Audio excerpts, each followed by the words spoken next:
अस्सलाम वालेकुम नाजरीन, ये मिली वॉइस का टेली बुलेटिन आलमी शब रोज़ है। मैं अब्दुल वहाब। नाजरीन, आलम इस्लाम से अहम ख़बरों से आगाही से कबल पेश है चंद अहम झलकियाँ। इस्लामी मईशत को फ़रोग़ देने बैंकों के बजाय घरों से हो शुरुआत, इंडोनेशियाई माहिर इक़्तिसादियत की आलम इस्लाम से अपील।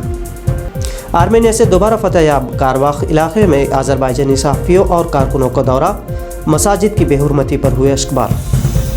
शामी खाना जंगी के 10 साल मुकम्मल, 5 अहम ममालिक के वज़ीर ख़ारजा का मुश्तरका बयान, कहा असद हुकूमत से कोई मामूल मुआहदा नहीं। अमरीकी फ़ौज के कब्ज़े के बावजूद अफ़गानिस्तान में टारगेट किलिंग पर अक़वाम मुत्तहिदा को तशवीश।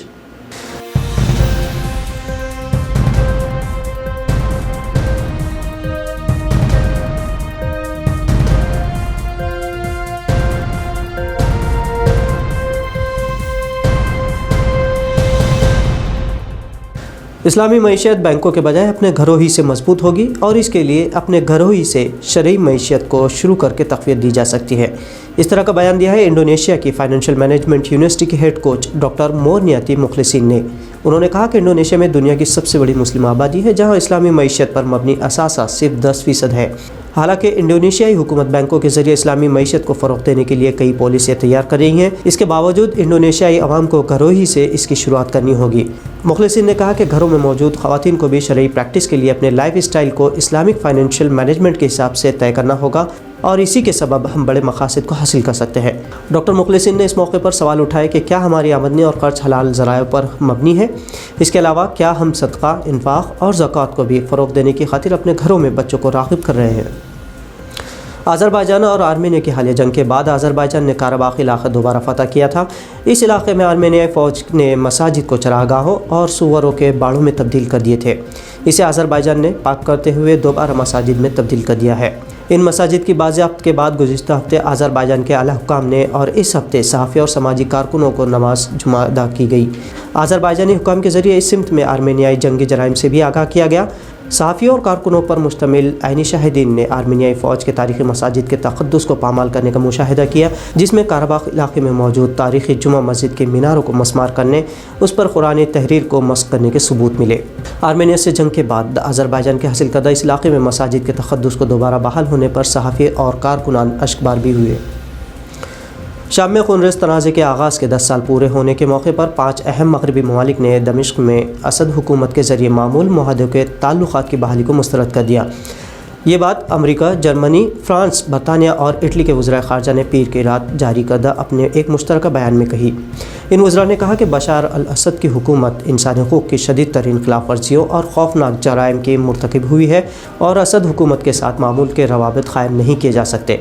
इन ममालिक ने शामी तनाज़े के अक़वाम मुत्तहिदा की क़रारदाद की रोशनी में पुरअमन हल का भी मुतालबा किया। अफ़गानिस्तान में 2 दहाइयों से जारी अमरीकी कब्ज़ा जल्द ही ख़त्म होने के दहाने पर है। इसी दौरान अक़वाम मुत्तहिदा की सिक्योरिटी काउंसिल ने अफ़गानिस्तान में आम शहरियों की हलाकत के बढ़ते ग्राफ पर तशवीश जताई और इसे रोकने के लिए फ़ौरी इक़दाम करने के अहकाम भी दिए। अक़वाम मुत्तहिदा की रिपोर्ट में बताया गया कि साल 2020 में टारगेट किलिंग में अब तक 3035 अफ़गान शहरियान जबकि 5785 अफराद ज़ख्मी हुए हैं। सिक्योरिटी काउंसिल ने इन हमलों को नाकाबिल बर्दाश्त बताया और कहा कि इस तशद्दुद को रोकने अवाम का एतमाद हासिल करना इंतहाई ज़रूरी है। काउंसिल के दफ्तरी बयान में कहा गया कि इंसाफ के ज़रिए अमन का क़याम होना चाहिए, न कि टारगेट किलिंग से, बल्कि टारगेट किलिंग एक जंगी जुर्म भी है। अफ़गानिस्तान में पिछले 2 दहाइयों से अमरीकी, नाटो और दीगर अफवाज तैनात है, जिन्होंने अमरीका के ट्विन टावर पर तालिबान को हमले का ज़िम्मेदार करार देकर अफ़गानिस्तान पर हमला किया था और तभी से अफ़गानी अवाम उन्नास में बैरूनी फ़ौजों को लेकर अदम तहफ़्फ़ुज़ का एहसास है और वो जल्द अज जल्द बैरूनी अफवाज का इनखला चाहते हैं। म्यांमार में रोहिंग्या नस्ल कुशी के बाद अब यहाँ की फ़ौज और अवाम आमने सामने है। म्यांमार फ़ौज के हुकूमती तख्ता पलटने के बाद अवामी मुजाहिरीन का दौर जारी है और अब तक सैकड़ों शहरियान को फ़ौज ने मौत के घाट उतारा है। इसी दौरान मुल्क में हंगामी सूरत हाल में महंगाई के सबब खुर्दोनोश की अशिया और दीगर ज़रूरी अशिया कीमतें आसमान को छू रही हैं। ग़िज़ाई अजनास की कीमत में 35% तक इजाफा हो चुका है, जिस पर अक़वाम मुत्तहिदा ने तशवीश ज़ाहिर की है। दी वर्ल्ड फूड प्रोग्राम ने म्यांमार की राजधानी यंगून में बढ़ते हुए तेल, दालों और दीगर ग़िज़ाई अशिया की कीमतों को कम करने से मुताल्लिक़ उबूरी फ़ौजी हुकूमत को इक़दाम करने की सलाह दी है। वर्ल्ड फूड प्रोग्राम की जानिब से म्यांमार के इक़्तिसादी हालत को फ़ालतज़दा करार देते हुए कहा गया कि बैंकिंग सेक्टर तकरीबन तबाह होने के दहाने पर है और म्यांमार में शरह मुबादला और नक़द की क़िल्लत से एक बड़े माशी बहरान की तरफ मुल्क गामज़न है।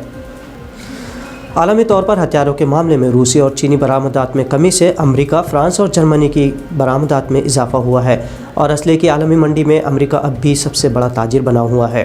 Stock home international peace research institute کے تحقیق کے مطابق سن 2020 میں کورونا وبا کے عروج کے باوجود چند ممالک نے بڑے ہتھیاروں کے معاہدوں پر دستخط کی ہیں، جس میں امریکی ہتھیاروں کی برآمدات کا تقریباً نصف یعنی 47% مشرق وسطیٰ یعنی عرب ممالک پر مشتمل ہے۔ اس دوران تنہا سعودی عرب نے امریکی اسلحے کی کل برآمدات کا 24% اسلحہ خریدا۔ امریکہ اب 96 ریاستوں کو اسلحہ سپلائی کر رہا ہے اور گزشتہ 5 برسوں میں امریکہ کی عرب ممالک میں ہتھیار برآمدات میں کافی اضافہ ہوا ہے۔ فرانس کے بڑے ہتھیاروں کی برآمدات میں بھی 44% اضافہ ہوا ہے، جبکہ جرمنی کی برآمدات میں 21% اضافہ ہوا ہے۔ ہتھیار خریدنے کے دور میں سب سے زیادہ اضافہ سعودی عرب میں 61%، مصر میں 136% اور قطر میں 361% کی درآمدات میں اضافہ ہوا ہے۔